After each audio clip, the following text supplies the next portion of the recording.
Esto es imposible. Nos han estado mintiendo todo este tiempo. Hace tan solo una hora que se publicó, y este video ya ha explotado en todas las redes sociales, convirtiéndose en la tendencia número 1 en Perú. Un metraje de apenas 13 minutos, filmado en Lima por una de las productoras más cínicas y experimentadas de la BBC, ha sido suficiente para poner de cabeza al mundo entero. Los comentarios no se hicieron esperar: esto es un montaje, es puro floro, imposible, un cuento de hadas más grande que El Dorado, seguro que es un show armado para los turistas.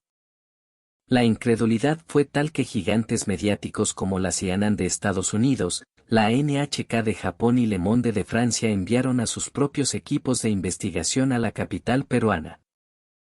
Querían verificar con sus propios ojos si lo que se mostraba era real. Y allí, a orillas del Océano Pacífico, en el malecón de Miraflores, descubrieron que todo era verdad. El alcalde de Londres convocó a una rueda de prensa de emergencia. París activó un plan de seguridad urgente para las orillas del Sena. El alcalde de Nueva York tomó un vuelo inmediato a Lima. ¿Pero qué demonios estaba pasando en ese acantilado limeño? ¿Por qué el mundo entero había fijado su atención en este rincón de Sudamérica? Mi nombre es Olivia G. Barrón.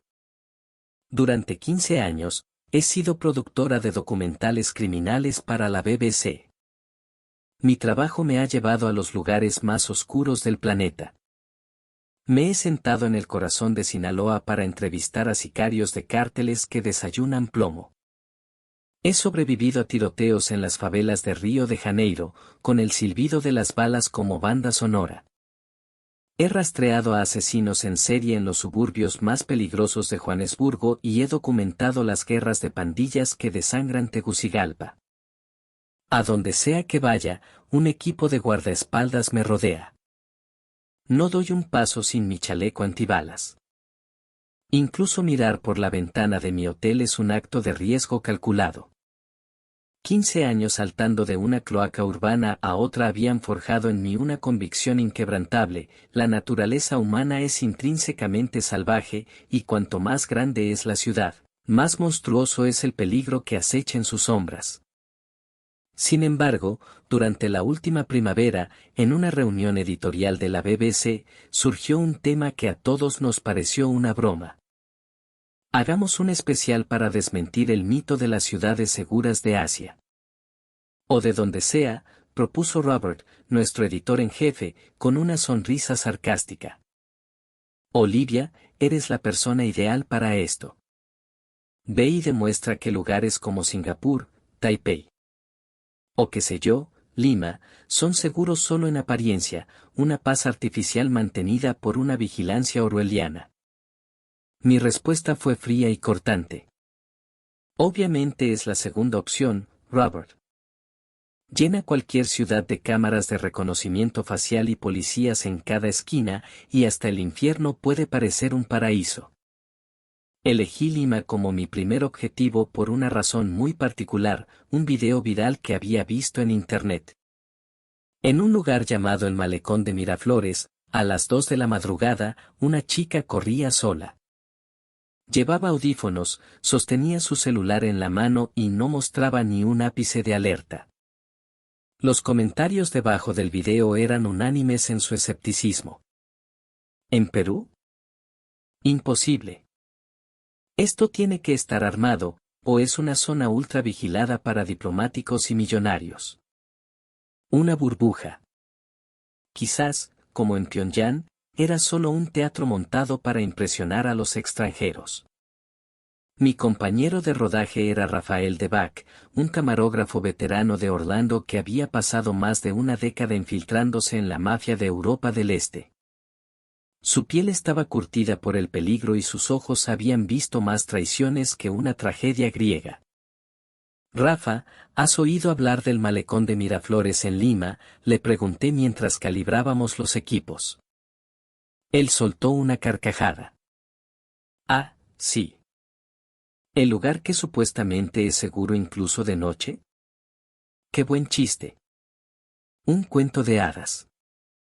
Hasta en las ciudades más promocionadas del primer mundo, a los turistas los asaltan a plena luz del día. ¿Y me hablas de Lima?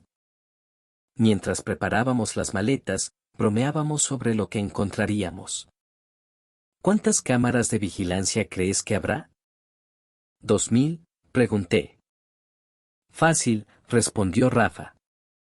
Y un policía o un serenazgo cada 10 metros.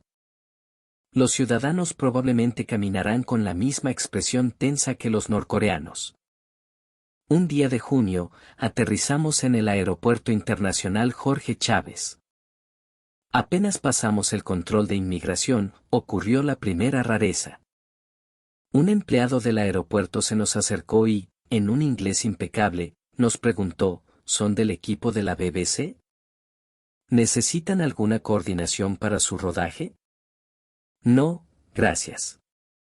Podemos manejarnos solos, respondí, manteniendo mi distancia profesional. Oh, de acuerdo. Bueno, en ese caso, si van a grabar al malecón de Miraflores, les sugiero que vayan de noche. Es mucho más bonito, hay más gente, es muy animado. Por un instante, Rafa y yo cruzamos una mirada de total confusión. ¿Ir de noche?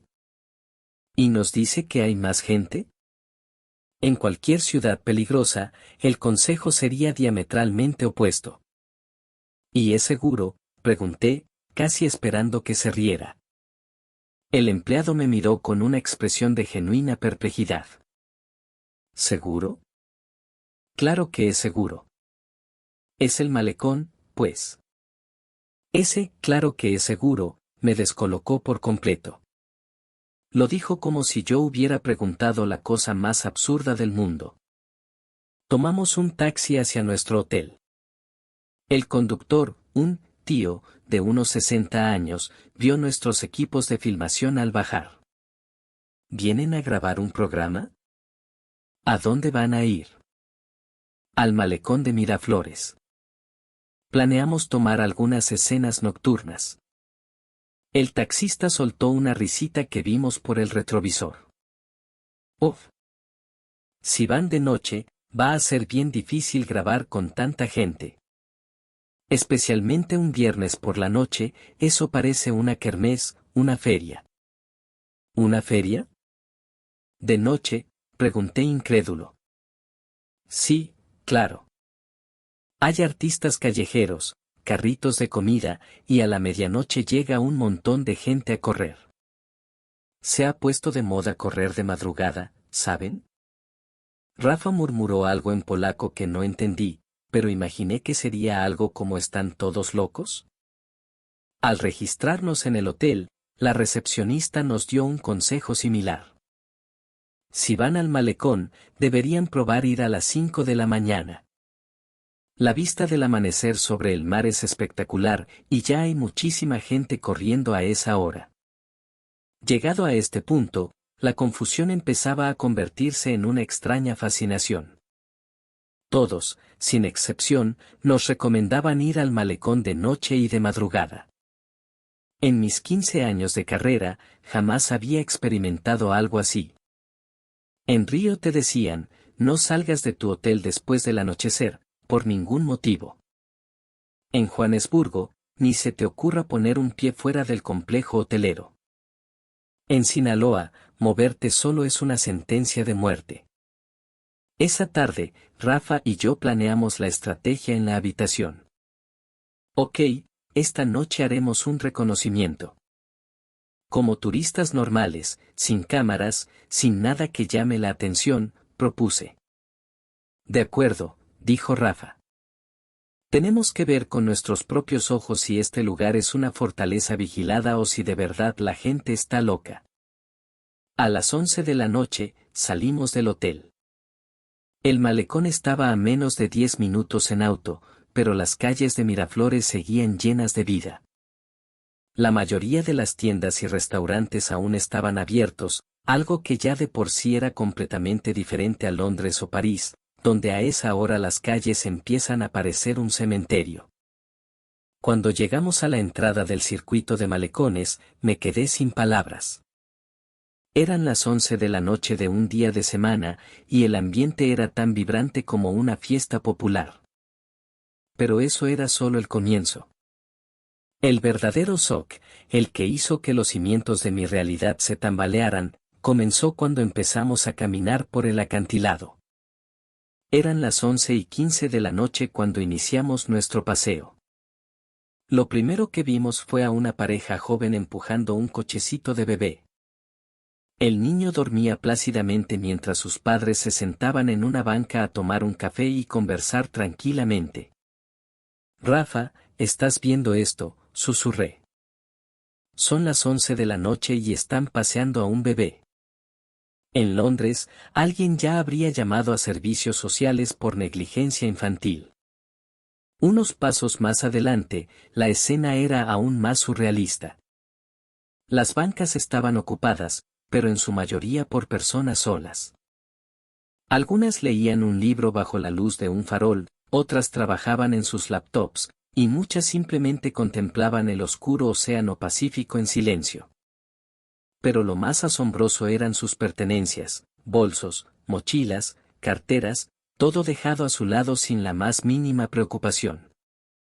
Vimos a un hombre dejar su laptop en una banca mientras se iba, presumiblemente al baño. Mira eso. Dejó la laptop ahí, como si nada, le dije a Rafa en voz baja, incrédula. Pero nadie a nuestro alrededor pareció inmutarse.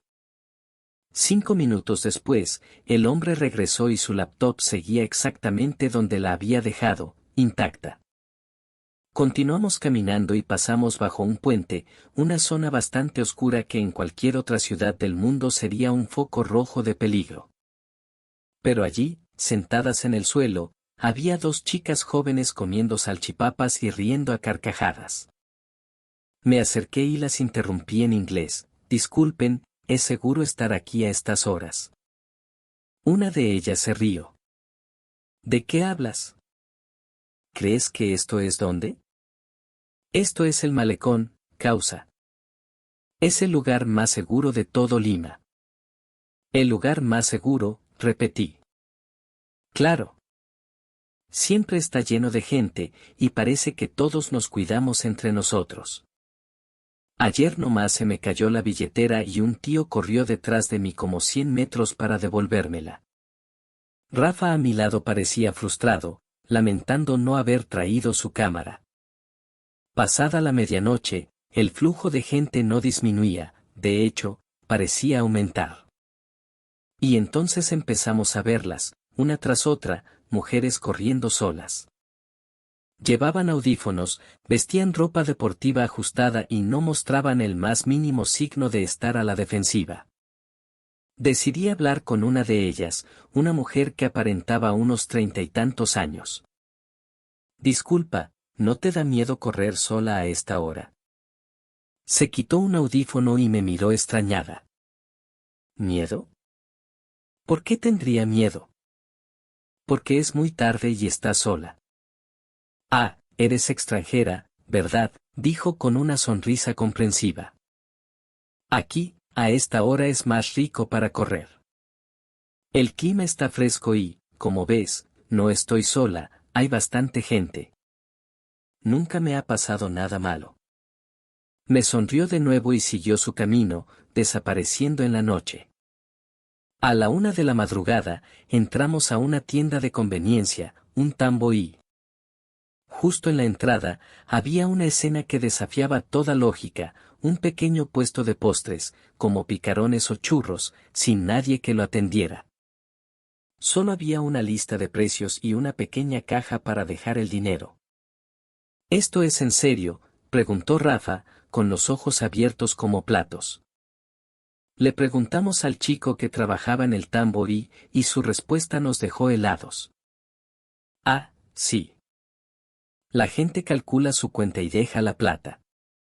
A veces no tienen sencillo y lo pagan al día siguiente. No hay problema. ¿Y nadie roba? El chico se encogió de hombros.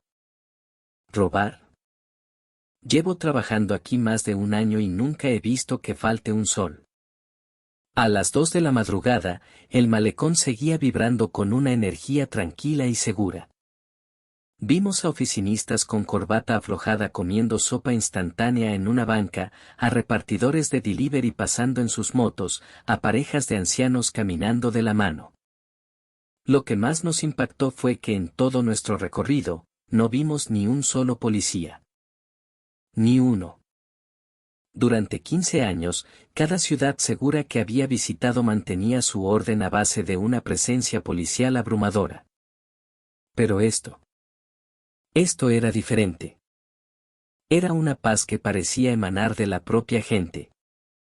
A las 3 de la mañana, regresamos al hotel. Rafa finalmente rompió el silencio. Olivia. ¿Qué carajos acabamos de presenciar? No lo sé, Rafa, respondí, mi mente dando vueltas. Pero mañana volvemos. Y esta vez, traemos las cámaras y grabamos hasta el último detalle de esta locura. Esa noche no pude dormir. La creencia que había construido durante 15 años, mi evangelio de la desconfianza humana, se estaba desmoronando.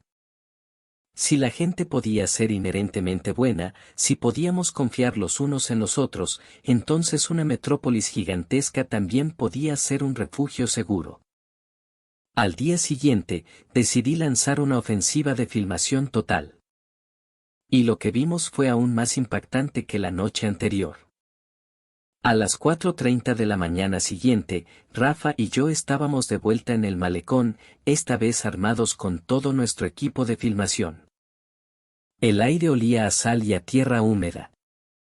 ¿De verdad crees que habrá gente a las 5 de la mañana?, preguntó Rafa, su escepticismo aún palpable. Cuando llegamos al borde del acantilado, quedamos nuevamente boquiabiertos. Apenas pasaban de las 5, y ya había docenas de personas corriendo. La gran mayoría eran mujeres, de todas las edades, desde veinteañeras hasta señoras de 60 y tantos. Algunas corrían solas, otras en pequeños grupos. Me acerqué a una señora de unos 50 años que estiraba junto a una baranda. ¿Usted viene a correr a esta hora todos los días? Claro, hijita. Ya llevo 3 años en esto. En verano vengo a las 4:30, en invierno a las 5:30. ¿Y no le preocupa venir sola? Me miró con una confusión tan genuina que me hizo sentir estúpida. ¿Preocuparme? ¿Por qué? Esto es el malecón, es más seguro que la puerta de mi casa. Siempre está lleno de gente. ¿Incluso a esta hora? ¿Y qué tiene la hora? Mira a tu alrededor, ¿no ves que todos salen a hacer ejercicio? Al contrario, entre nosotros nos estamos cuidando. Esa frase fue la clave, entre nosotros nos estamos cuidando. Mientras Rafa filmaba, observé con más atención. Había algo diferente en el aire. La gente parecía no prestar atención a los demás, pero al mismo tiempo, era como si se vigilaran discretamente por el rabillo del ojo. Una chica joven se agachó para atarse los pasadores y se le cayó un audífono, un señor que pasaba trotando lo recogió y se lo entregó con una sonrisa. Una tía dejó su botella de agua en una banca y se fue a hacer sus ejercicios a 20 metros de distancia, nadie tocó sus cosas. A las 6 de la mañana, un espectáculo aún más asombroso comenzó a desplegarse. En diferentes parques y miradores a lo largo del malecón, se formaron grupos de ejercicio, tai chi, aeróbicos con música chicha, yoga. Pero no había instructores ni se pagaban membresías. La gente simplemente se reunía de forma orgánica y comenzaba a moverse al unísono. En un grupo de tai chi, un tío de más de 70 años me vio, una extranjera curiosa, y me hizo un gesto con la mano para que me uniera. No, yo no sé, respondí agitando la mano. No importa, solo síguenos, me tradujo al inglés una señora a su lado. Terminé imitando torpemente los movimientos, pero para mi sorpresa, todos aplaudieron y me animaron. Rafa me dijo más tarde, en 15 años trabajando juntos, es la primera vez que te veo sonreír así, de verdad. Cuando llegó la hora de ir a trabajar, el malecón cambió de rostro una vez más. Oficinistas de terno y sastre caminaban sin prisa, con un vaso de café en la mano. Casi nadie parecía apurado, como si todos estuvieran absorbiendo la energía pacífica del lugar. Le pregunté a un hombre que parecía un ejecutivo de banco, ¿usted pasa por el malecón todos los días para ir al trabajo? Sí. Me bajó una estación antes en el Metropolitano solo para caminar este tramo. Es la mejor manera de empezar el día. Porque es seguro. La seguridad es parte de ello, sí. Pero principalmente es porque ver a tanta gente con buena vibra te llena de energía. A las 3 de la tarde, hora de la salida del colegio, el malecón se transformó de nuevo. Grupos de adolescentes se reunían en el césped, pero ni uno solo fumaba o bebía. Se sentaban a conversar, comiendo snacks que habían comprado en un tambo y... Hablé con un grupo de chicas. ¿Vienen aquí a menudo después de clases? Sí, casi todos los días. Es bacán para conversar con tus patas. ¿Y sus padres no se preocupan? Una de ellas soltó una carcajada. ¿Preocuparse de qué? Esto es Miraflores, P. Mi mamá dice que ella también venía a jugar aquí cuando era chica. Al caer la tarde, durante la hora punta del regreso a casa, el malecón era un hervidero de actividad positiva. Oficinistas se relajaban en las bancas con una cerveza y un sándwich. En varios puntos había música en vivo y la gente se reunía de forma natural para escuchar. Un músico tocaba la guitarra y cantaba. De repente, un espectador dejó su billetera sobre una banca y se levantó a bailar. Bailó durante casi 10 minutos. Cuando regresó a su asiento, su billetera seguía allí, intacta. A las 9 de la noche, las familias tomaron el control. Abuelos con sus nietos, parejas con cochecitos, gente paseando a sus perros.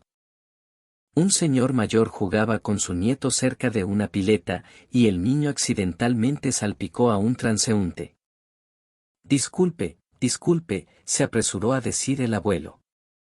Pero el joven que fue mojado solo sonrió. No se preocupe, tío.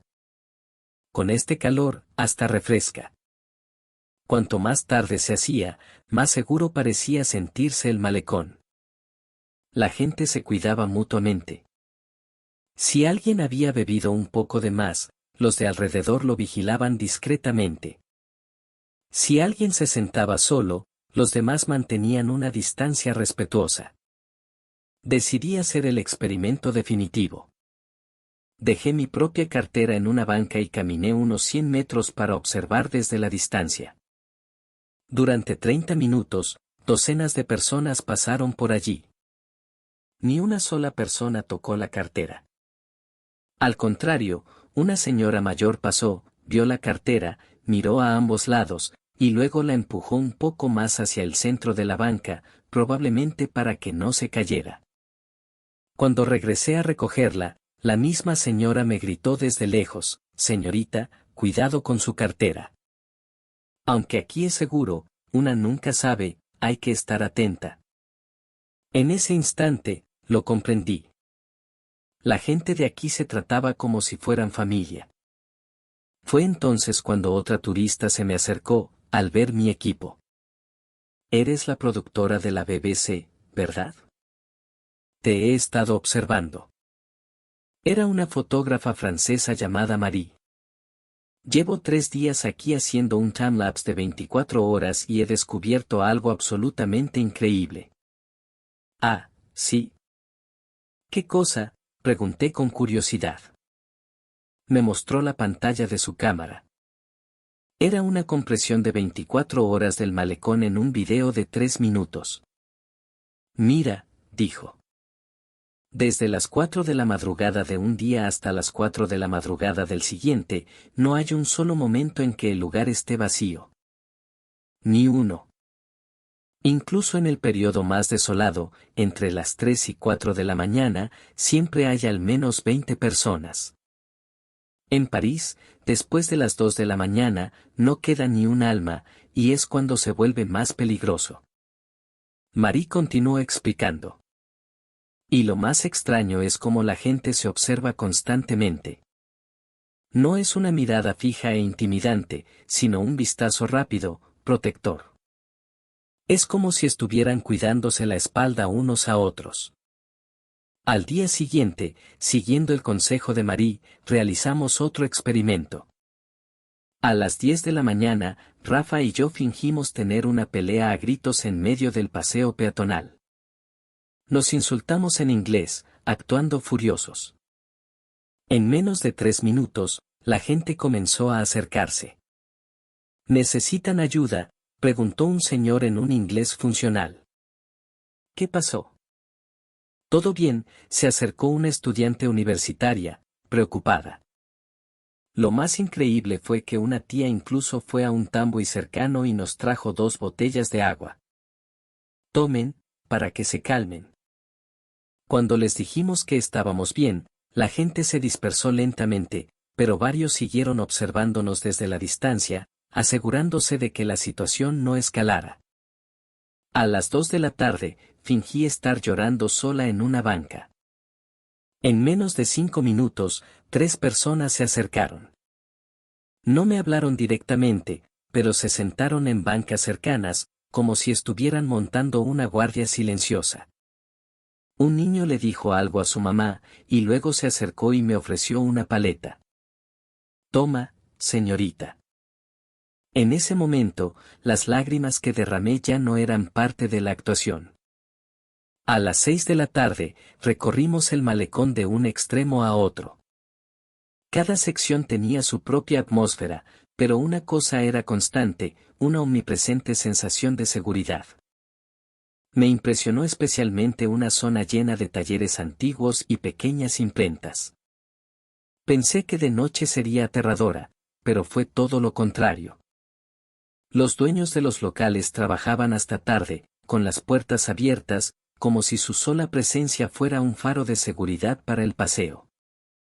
Le pregunté al dueño de una ferretería, jefe, ¿trabaja hasta tan tarde? Ah, sí. Desde que hicieron este malecón, vienen más clientes de noche. Además, si nosotros estamos aquí, la gente que pasa se siente más tranquila, ¿no cree? Es como si todas las tiendas de la zona fuéramos los vigilantes. No somos vigilantes, pues, añadió. Somos vecinos. Y entre vecinos, es normal cuidarse. A las 8 de la noche, presenciamos una escena increíble. Un hombre borracho se había quedado dormido en una banca. Pero la gente a su alrededor simplemente se sentaba a una distancia prudente. Al observar más de cerca, nos dimos cuenta de que estaban cuidándolo. Una hora más tarde, cuando el hombre se despertó, un tío sentado a su lado le ofreció una botella de agua.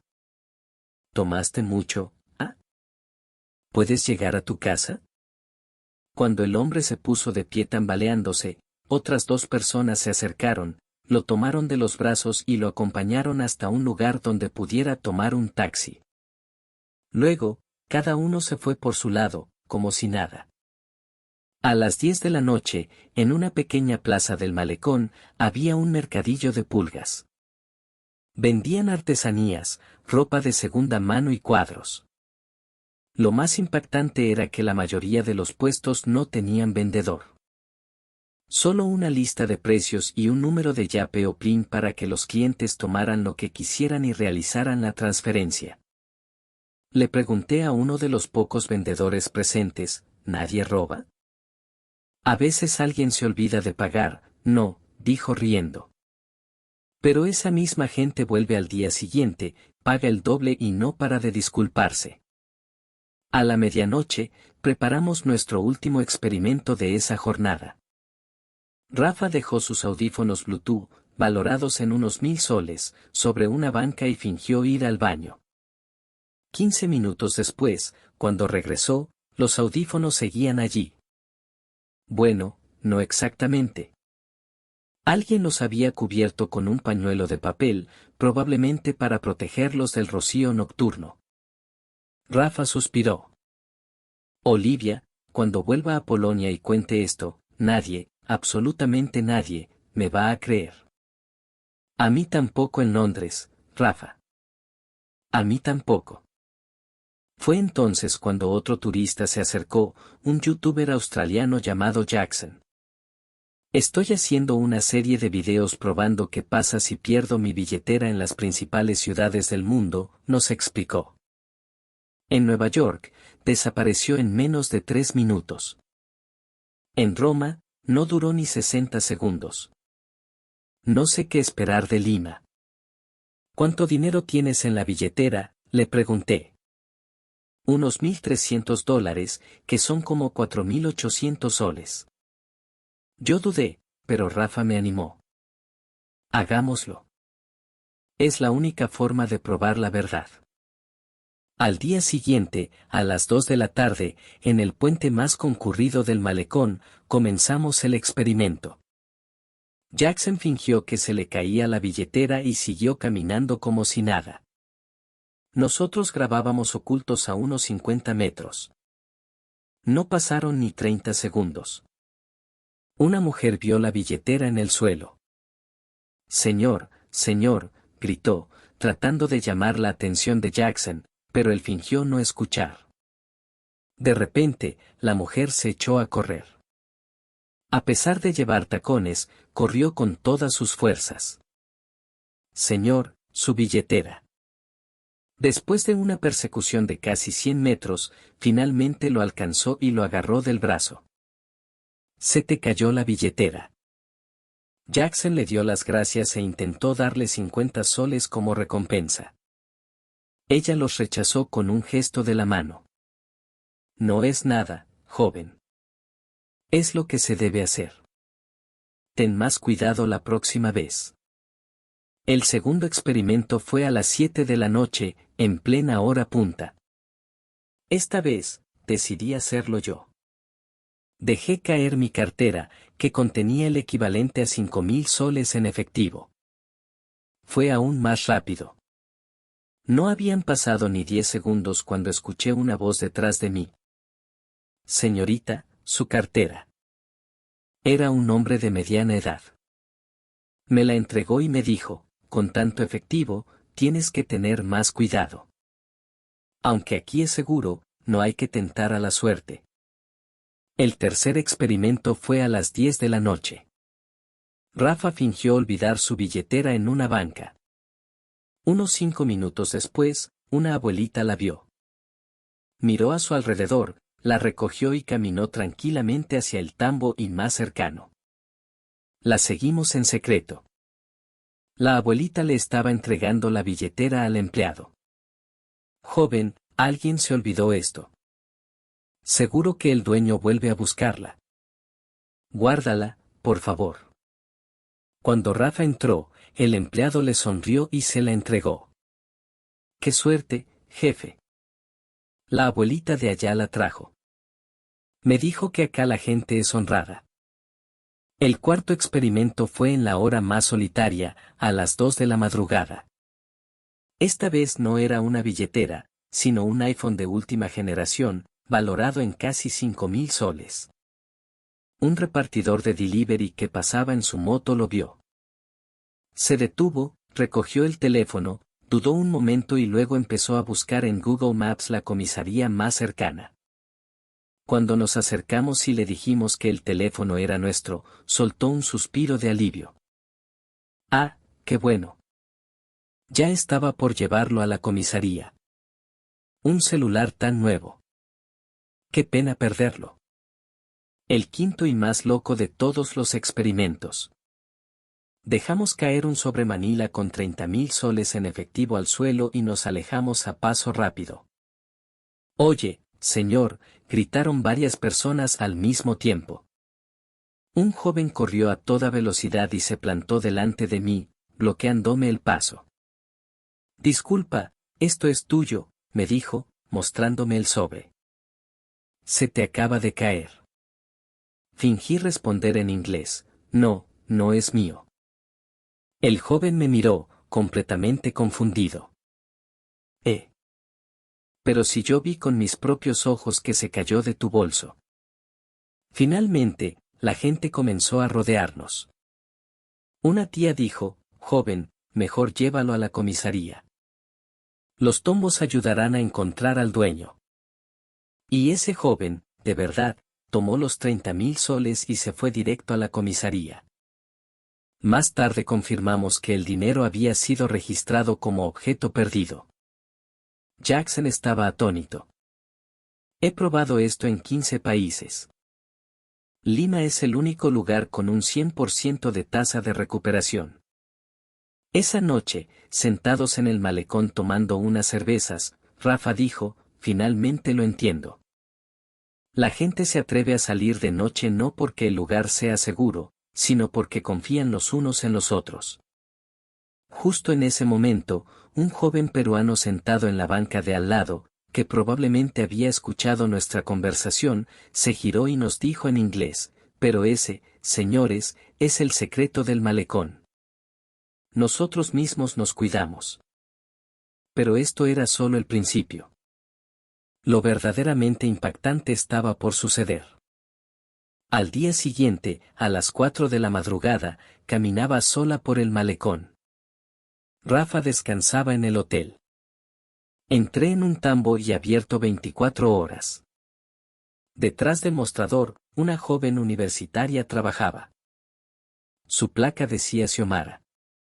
¿Trabaja sola?, le pregunté.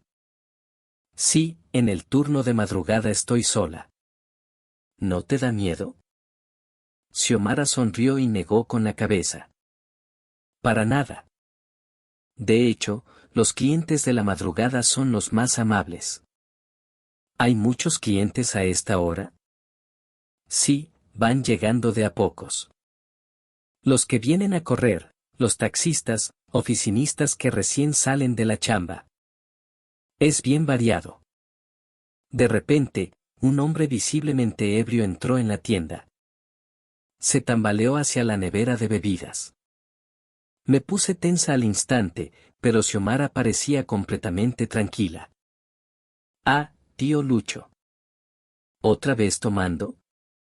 Ay, Xiomarita, balbuceó el hombre. Discúlpame, dame una de esas bebidas para la resaca, por favor. Ya, tío. Cuando el cliente pagó, dejó un billete extra de 10 soles en el mostrador. Propina. Por trabajar tan tarde, te sacrificas mucho. No puedo aceptarlo, tío. Vaya con cuidado a casa, ¿ya? Cuando el cliente se fue, le pregunté, ¿es un cliente habitual? Sí, es el dueño de una imprenta de por aquí. Viene casi todas las noches, pero nunca ha causado problemas. Pero la gente borracha puede ser peligrosa, ¿no? La expresión de Xiomara se puso seria. En los 2 años que llevo trabajando aquí, solo una vez me pasó algo que de verdad me asustó. ¿Qué pasó?, le pregunté, inclinándome sobre el mostrador. Fue el invierno pasado, como a las 3 de la mañana. Entró un hombre desconocido, con una vibra muy extraña. No dejaba de mirarme y daba vueltas por la tienda sin comprar nada. Escuchaba con atención. ¿Y entonces? Pasaron como 5 minutos, continuó Xiomara, y de repente, entraron 3 tíos del barrio. Uno de ellos se acercó al tipo y le dijo con una voz muy tranquila, «Causa, ¿necesitas ayuda? ¿No encuentras algo?» El tipo se asustó y se fue corriendo de la tienda. Quizás fue una coincidencia, sugerí. No, no lo fue.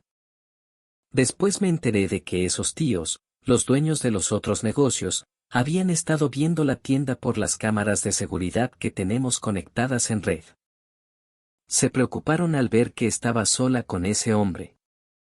De repente, la puerta de la tienda se abrió de nuevo. Entró una señora de unos 50 y tantos. Xiomarita. ¿Un cafecito? Uy. ¿Una clienta extranjera? De paseo. Cuando le dije que era productora de la BBC, la señora se emocionó. ¡Hala, qué bacán! Vamos a salir en la tele. Nuestro malecón es lo máximo, ¿verdad?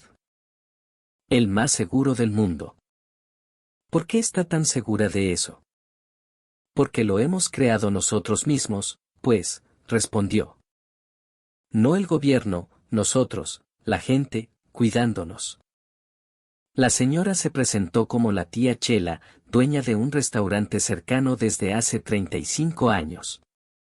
Yo vivía aquí desde antes de que existiera este paseo. Antes era medio peligroso, sí. Pero desde que lo construyeron, la gente cambió. ¿Cómo cambió? Empezamos a tratarnos como familia. Nos veíamos todos los días, al salir a hacer ejercicio, al pasear. Con el tiempo, te familiarizas. Aunque no sepas el nombre de alguien, sabes que, es de aquí, es uno de los nuestros. La tía Chela me contó una historia asombrosa. El año pasado, de madrugada, un repartidor de delivery se resbaló en las escaleras y se torció el tobillo. No podía moverse. Eran las 3 de la mañana. En menos de 10 minutos, apareció un montón de gente para ayudarlo. Un médico que estaba corriendo le dio los primeros auxilios, un taxista se ofreció a llevarlo al hospital gratis, y alguien más guardó su moto en un lugar seguro. ¿A las 3 de la madrugada? El malecón tiene gente las 24 horas, asintió. En ese momento, Xiomara añadió, a mí también me pasó algo parecido. Una vez me empezó un dolor de estómago terrible, casi me desmayo. Un cliente se quedó detrás del mostrador para atenderme la tienda mientras otro corrió a la farmacia a comprarme una pastilla. Incluso siendo extraños, pregunté, asombrada. En el malecón no hay extraños, respondió Xiomara. Todos somos vecinos. La tía Chela agregó, un extranjero quizás no lo entiende. Al principio nosotros tampoco, pero de tanto vernos las caras todos los días, se crea un vínculo. Y cuando ese vínculo se hace fuerte, se convierte en familia. A las 5 de la mañana, la gente que venía a correr empezó a llegar. Buenos días, Xiomara. Dale con fuerza, qué trabajadora. ¿Quieres un cafecito caliente? La gente que pasaba saludaba a Xiomara con un cariño genuino. Ella se giró hacia mí. ¿Ves? Son ellos los que me cuidan. Estoy segura de que si alguna vez estuviera en peligro, todos ellos vendrían corriendo a ayudarme sin pensarlo. ¿Tanta confianza tienes? Lo probé. El año pasado fingí un grito y en menos de 30 segundos, tenía a más de 10 personas aquí adentro viendo qué pasaba. Me gané una buena regañada por jugar así, dijo riendo. Pero incluso mientras me regañaban, yo estaba feliz. Porque sé que hay muchísima gente que se preocupa por mí. Cuando me disponía a irme, Xiomara me dijo, señorita, ¿ya sabe cuál es el secreto del malecón? ¿Cuál es? Es el amor. El cariño que nos tenemos entre nosotros es lo que nos hace seguros. Salí a la calle y el sol comenzaba a despuntar en el horizonte. En el malecón, cientos de personas hacían ejercicio. Un tío se me acercó y me ofreció una botella de agua. ¿Extranjera? ¿Tan temprano por aquí? Toma un poco de agua, que en Lima la humedad es terrible. En ese momento, me di cuenta de que aquí, todo el mundo estaba pendiente de todo el mundo. ¿Pero era posible que no hubiera absolutamente nada de crimen? ¿Qué decían las autoridades? La comisaría de la Policía Nacional del Perú en Miraflores está a solo 10 minutos a pie del malecón. Nos reunimos en la oficina del comandante, un hombre llamado Lincoln Mendiola. Vestía de manera informal, muy diferente a lo que esperaba. Sin corbata, solo una camisa sencilla. Así que el equipo de la BBC vino a grabar una historia sobre el malecón. Sí. Queremos entender el fenómeno de la seguridad nocturna, le dije. El comandante Mendiola sonrió. Para serle sincero, la seguridad del malecón no la mantenemos nosotros. Son los propios residentes los que se cuidan entre ellos. Nosotros solo somos una unidad de apoyo. ¿Quiere decir que no es la policía la que está a cargo? Exacto. Abrió su laptop y nos mostró unas estadísticas. La tasa de crímenes graves aquí es del 0.2%, una de las más bajas del mundo. Llevamos 3 años consecutivos con 0 robos con violencia y 5 años con 0 agresiones sexuales. ¿Cómo es eso posible? Las 500 cámaras de seguridad ayudan, claro. Pero el verdadero poder reside en los incontables pares de ojos de la gente. El comandante señaló por la ventana. Cada persona que ve ahí afuera es un policía de civil en espíritu. Si alguien está en problemas, todos están listos para intervenir. ¿Hay casos reales? Claro. El año pasado hubo un intento de robo. Un delincuente intentó arrebatarle el bolso a una turista. No pasaron ni 3 segundos y ya estaba reducido. ¿Por la policía? No. Por 5 vecinos que se le tiraron encima. Cuando llegamos, todo había terminado. El ladrón estaba llorando desconsoladamente. El comandante nos mostró una foto, un joven rodeado por ciudadanos. ¿Pero sabe qué es lo más increíble? Los vecinos no lo golpearon. Al contrario, le preguntaron por qué lo había hecho. Cuando el tipo dijo que llevaba 3 años sin chamba y no tenía dinero, una señora fue y le compró un plato de comida y le dijo que le ayudaría a conseguir trabajo. No podía creer lo que oía. ¿Tratan así a los criminales? Nosotros los peruanos creemos que la gente comete errores. En lugar de hundirlos más, debemos darles una oportunidad para empezar de nuevo. El comandante continuó. ¿Han oído hablar de las juntas vecinales? Son grupos de tíos y tías de 60 o 70 años. Salen a patrullar todas las noches. ¿Llevan armas? No. Solo linternas y silbatos. Pero con eso basta. Lo que más temen los delincuentes son los ojos de la gente. De repente, un oficial entró. Comandante, acaban de traer otra billetera que encontraron en el malecón. Otra más. Es la tercera del día, dijo el comandante, y luego se dirigió a mí. Esta es nuestra vida diaria.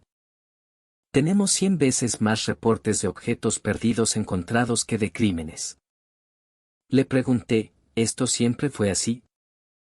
No. Cuando se construyó el paseo en los años 90, mucha gente se opuso. Temían que de noche se convirtiera en un nido de delincuentes o en un refugio para indigentes. Pero ocurrió todo lo contrario. Fueron los propios vecinos los que lo transformaron. Al principio, solo unos pocos salían a hacer ejercicio. Otros los vieron y empezaron a unirse. Cuanta más gente había, más seguro se volvía. El comandante Mendiola se puso de pie. Vengan, les mostraré. Caminamos por el malecón. Era un día de semana a las 3 de la tarde, un horario que debería ser tranquilo, pero estaba lleno de gente. Ve a ese señor de allá, dijo, señalando a un anciano en una banca. Es un coronel retirado del ejército. Viene todos los días a la misma hora y se queda sentado aquí 4 horas. ¿Por qué? Dice que viene a hacer guardia. Que después de jubilarse, no tenía nada que hacer, así que viene a ayudar a mantener la seguridad del lugar.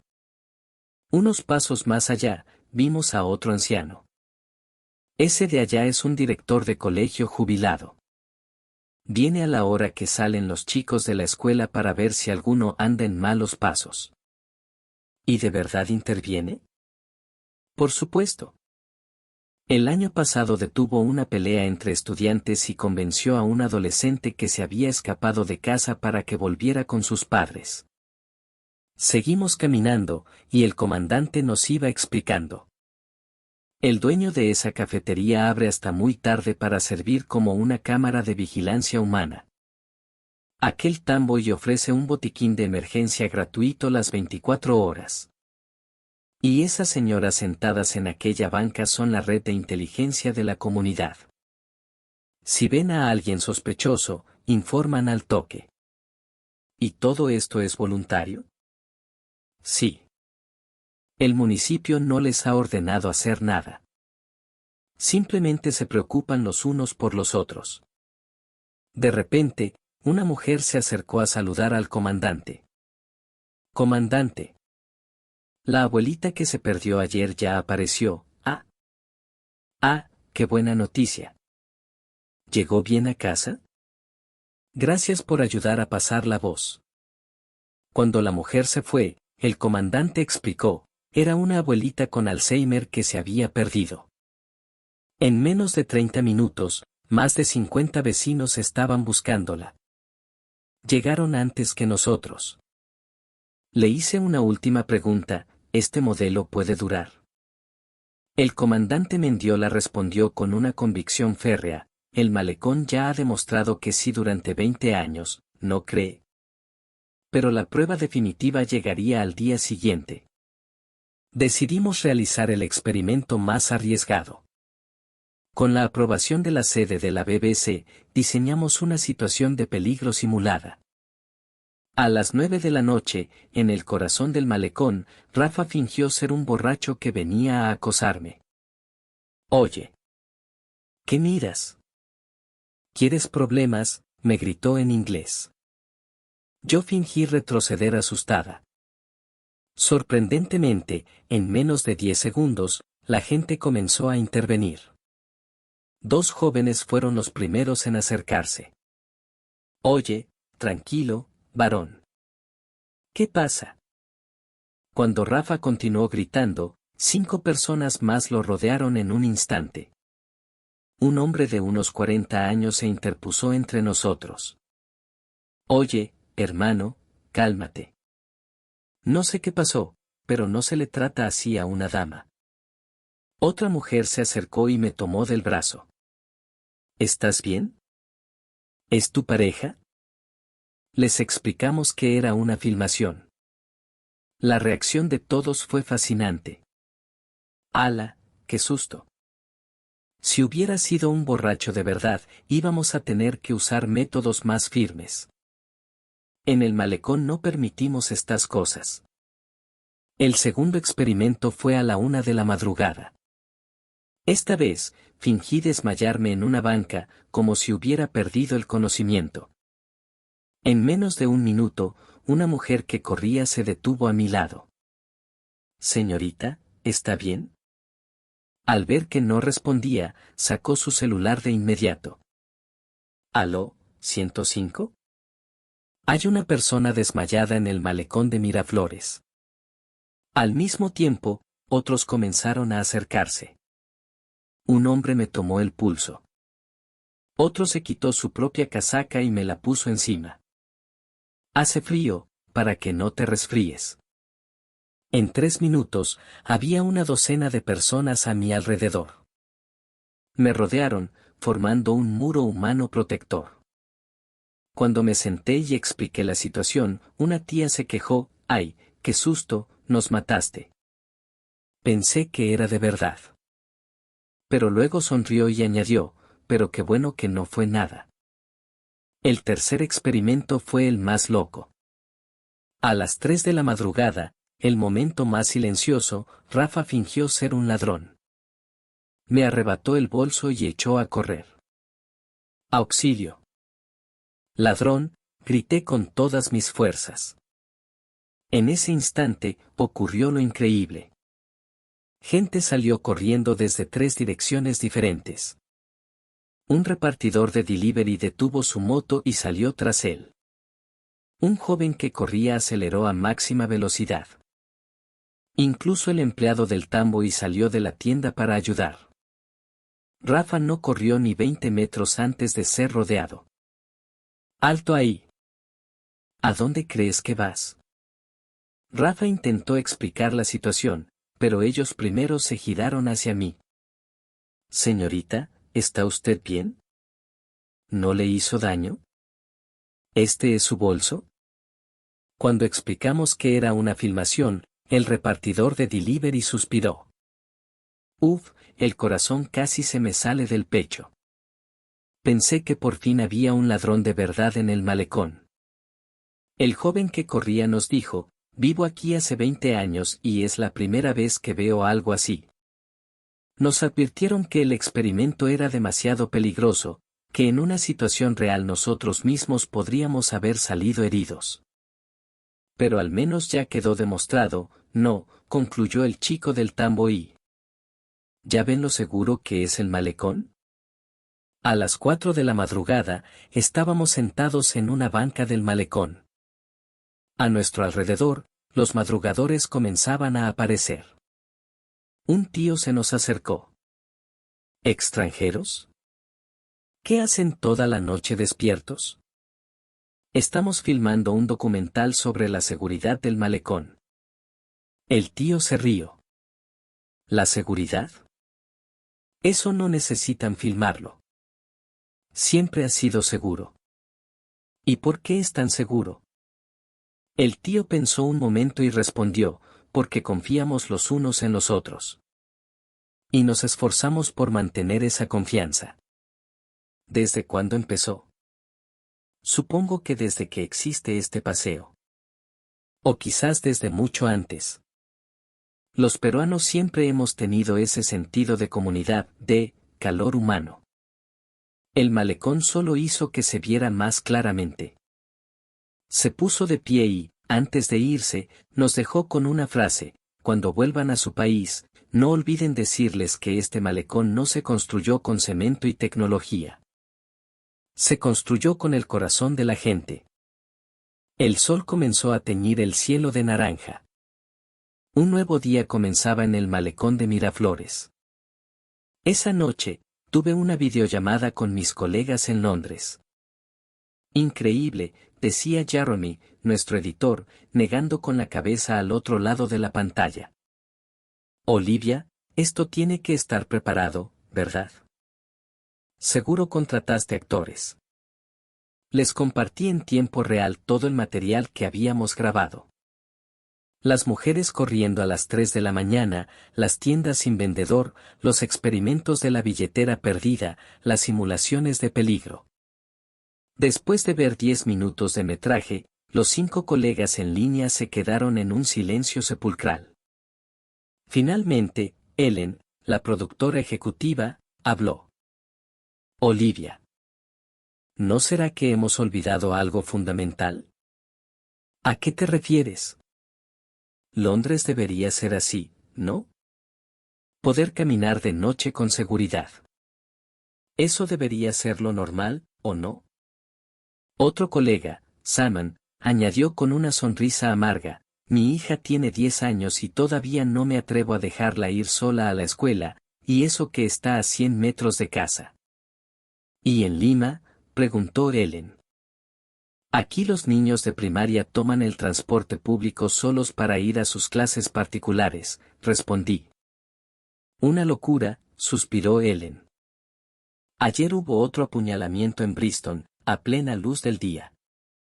Quizás los que no somos normales somos nosotros. Reproduje otro clip que Rafa había grabado, los vecinos cuidando al hombre borracho que dormía en la banca. ¿Y si eso pasara en Londres?, pregunté. Le robarían la billetera, el celular y probablemente hasta los zapatos, respondió Simon sin dudar. Jeremy estalló de repente. ¿Cuál es la maldita diferencia? ¿No somos todos seres humanos? Recordé las palabras que había escuchado una y otra vez: confianza. La confianza más básica en el prójimo. Nosotros también tenemos leyes y policías, replicó Ellen. Pero ellos, antes de pensar en la ley, Eligen confiar el uno en el otro. Antes de que llegue la policía, los vecinos ya han actuado, dijo Salmon, como si acabara de tener una epifanía. ¿En qué momento empezamos a vernos los unos a los otros como enemigos? El silencio volvió a inundar la reunión. Ellen dijo, Olivia, ¿ya tienes un título para el documental? Todavía no. Lo que perdimos, una lección desde Lima, sugirió Jeremy. No, demasiado deprimente. La última ciudad segura, propuso otro.